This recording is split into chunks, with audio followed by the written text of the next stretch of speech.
Assalamualaikum warahmatullahi wabarakatuh. Jumpa lagi dengan Pak Suprono. Kali ini kita akan membahas tentang pendapatan nasional. Jangan lupa klik like, share, dan subscribe serta tombol lonceng agar tidak tertinggal pada video-video berikutnya. Pendapatan nasional atau national income yaitu pendapatan yang diterima oleh suatu negara selama 1 tahun yang dinilai dengan nilai mata uang. Jadi pendapatan nasional itu dihitung selama kurun waktu 1 tahun. Konsep pendapatan nasional. Yang pertama adalah Gross Domestic Product atau GDP. Ini kalau pakai istilahnya Pak Suprono yang namanya GDP itu WNI dan WNA di Indonesia. Kalau secara teori adalah seluruh barang dan jasa yang dihasilkan masyarakat termasuk WNA dalam suatu negara selama 1 tahun. Gross National Product atau GNP. Kalau biar mudah mengingat, GNP itu adalah WNI dimanapun berada. Kalau dalam teorinya adalah GNP merupakan seluruh barang dan jasa yang dihasilkan masyarakat dalam suatu negara tidak termasuk WNA ditambah WNI yang berada di luar negeri selama 1 tahun. Jadi rumusannya di sini GNP sama dengan GDP ditambah pendapatan WNI di luar negeri dikurangi pendapatan WNA di Indonesia. Ini kalau WNI di luar negeri lebih besar daripada WNA di dalam negeri, maka nilai GNP akan lebih besar daripada GDP. Tetapi kalau WNI di luar negeri nilainya lebih kecil daripada WNA di dalam negeri, maka nilai GNP lebih kecil daripada GDP. Dengan kata lain, GNP sama dengan GDP dikurangi net factor income from abroad. Jadi ini faktor neto luar negeri itu WNI di luar negeri dikurangi pendapatan WNA di dalam negeri. Yang berikutnya adalah net national product. Rumusannya NNP sama dengan GNP dikurangi depresiasi ditambah replacement. Di mana depresiasi itu adalah penyusutan, sedangkan replacement adalah penggantian barang modal.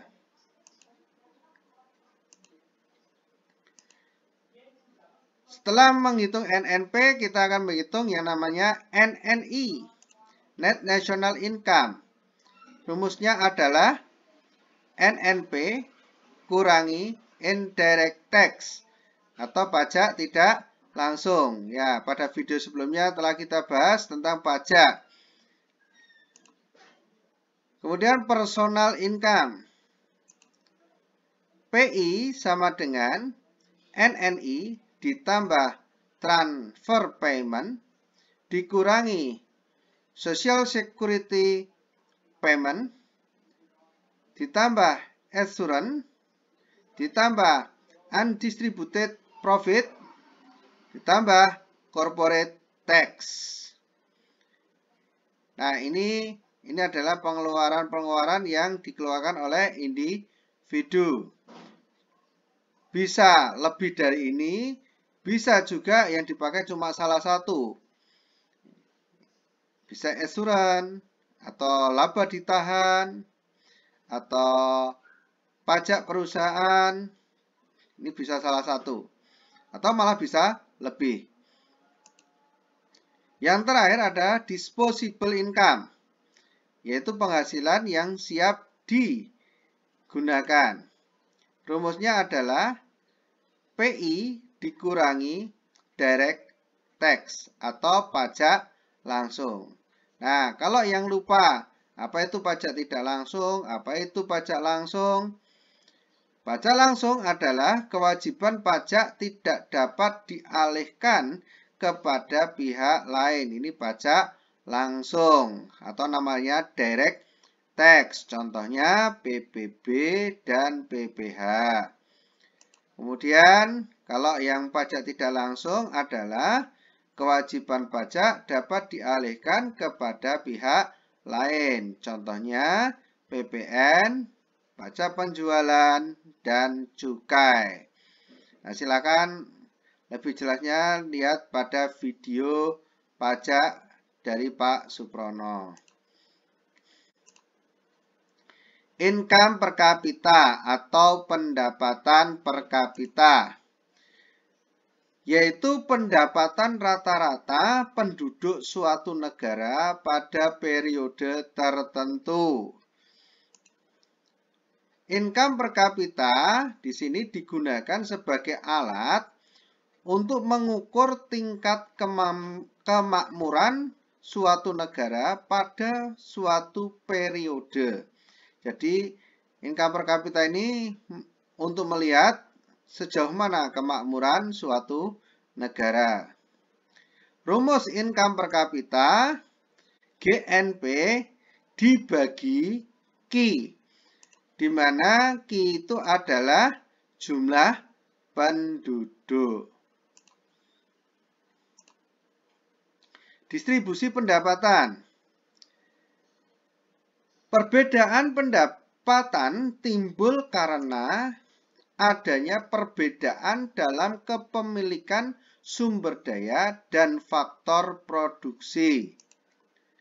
Pihak yang memiliki faktor produksi yang lebih banyak akan memperoleh pendapatan yang lebih banyak pula.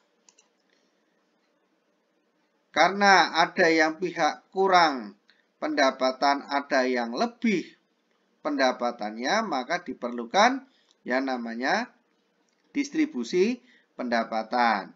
Nah, untuk melihat ini, sejauh mana distribusi pendapatan yang berlaku di suatu negara, kita akan menggunakan alat ukur distribusi pendapatan, yaitu yang disebut dengan Gini rasio atau koefisien Gini, di mana koefisien Gini ini nantinya ditunjukkan dalam bentuk kurva Lorenz, yaitu kurva yang menunjukkan hubungan kuantitatif antara prosentase penerimaan pendapatan penduduk dengan prosentase pendapatan yang benar-benar diperoleh selama 1 tahun.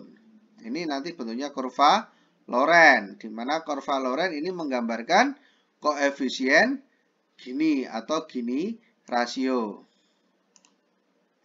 Nah, wujud kurva Lorenz adalah seperti ini.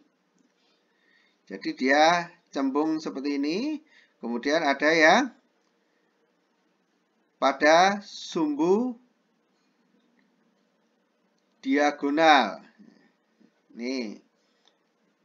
Ini jadi ada yang lurus, ada yang melengkung. Nah, di sini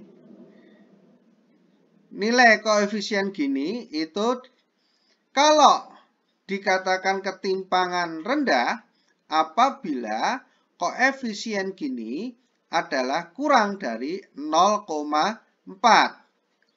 Titiknya yang ini. Ya, yang pas tepat di sumbu diagonal. Ini berarti kalau berimpit dengan sumbu diagonal, ini adalah dikatakan negara tersebut merata atau tingkat ketimpangannya rendah. Sedangkan ketimpangan sedang itu 0,4 sampai dengan 0,5. Posisinya dua titik ini yang ada di tengah. Ini adalah ketimpangan sedang. Besarnya ketimpangan ini 0,4 sampai dengan 0,5. 0,4 sampai 0,5. Kemudian ketimpangan tinggi. Titiknya pas yang berada di garis lengkung. Ini adalah ketimpangan koefisien Gini yang paling tinggi. Menurut Bank Dunia, ketimpangan suatu negara tinggi apabila 40% kelompok termiskin dengan pengeluaran kurang dari 12% dari total pendapatan. Ini jadi kalau misalkan kita taruhlah penghasilan Y ini adalah 1 juta. 1 juta. Maka 40% dari kelompok termiskin. Nah, kelompok termiskin itu berapa? Kelompok termiskin adalah yang pengeluarannya, berarti kalau tadi ini misalkan Y-nya 1 juta, berarti di sini adalah 120.000. 120.000. Itu maka dikategorikan ketimpangan tinggi. Sedangkan dikatakan ketimpangan sedang apabila 40% kelompok termiskin dengan pengeluaran, nah ini pengeluarannya sudah meningkat 12%, pengeluarannya 12% sampai dengan 17%. Jadi kalau tadi kita misalkan 1 juta, berarti di sini 120.000 sampai dengan 170.000. Itu besarnya 40%. Dikatakan ketimpangan rendah apabila